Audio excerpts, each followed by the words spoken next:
Jump ring.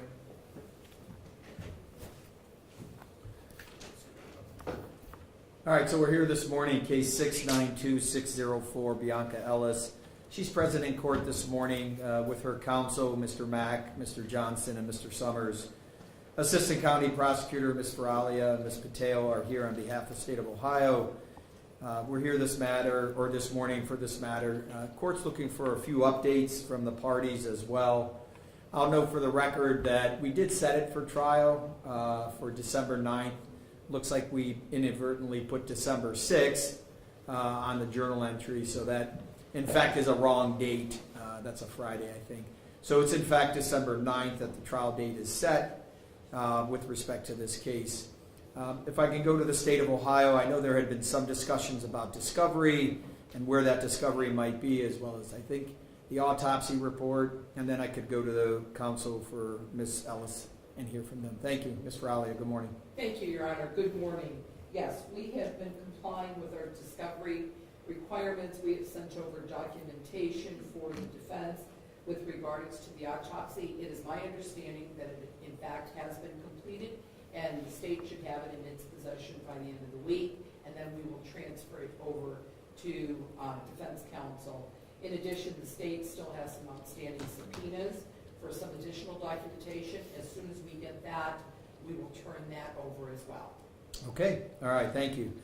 Mr. Mack, Mr. Johnson, if you want to be heard then this morning, I'll hear from both of you. Any concerns about that discovery or anything for the record regarding Ms. Ellis? I don't think so, Judge. Okay. Very good. And then with respect to Ms. Ellis? Judge, during the month of June, Mr. Johnson and I met with Ms. Ellis. And as a result of that interview, we came back to this court. We petitioned the court to see if we can get an expert on the board to interview Ms. Ellis.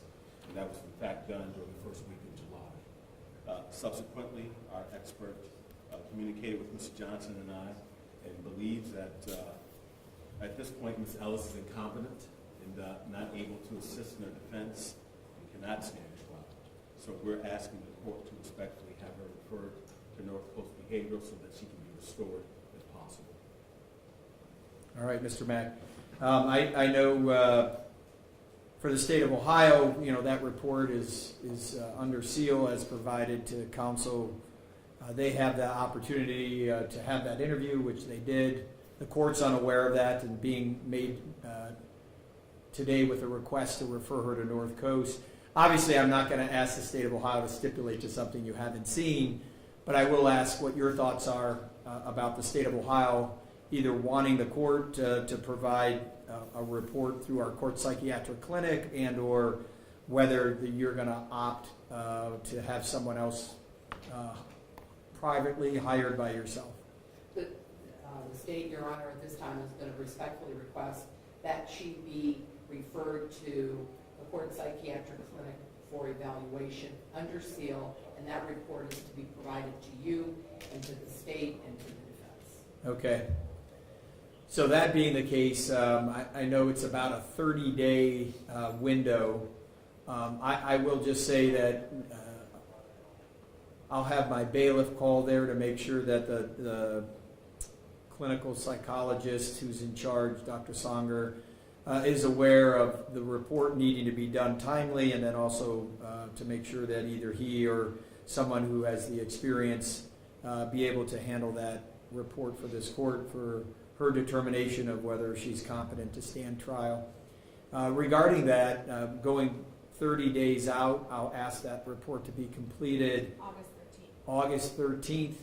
We would ask the parties to be back in the court to have a discussion on what next steps might be regarding the findings from our court psychiatric clinic, as well as discussions about what would be next for Ms. Ellis if in fact they also find her to be incompetent to stand trial as well. So is the 13th something that is available on all of your calendars? So that would be August 13th. On behalf of the state, it's fine, Your Honor. Yeah. On behalf of Ms. Ellis, we're good as well. Okay. All right. So we'll go ahead and set that date, have the parties appear here for that hearing, and then I'll refer Ms. Ellis to the court psychiatric clinic to have them make a determination of competency regarding this matter. Anything further then from the state? None, Your Honor. Thank you. Thank you. And on behalf of Ms. Ellis, Mr. Mack? No, Your Honor, thank you. All right, thank you all for being timely, and then we'll adjourn with respect to today's matter. Thank you. Thank you.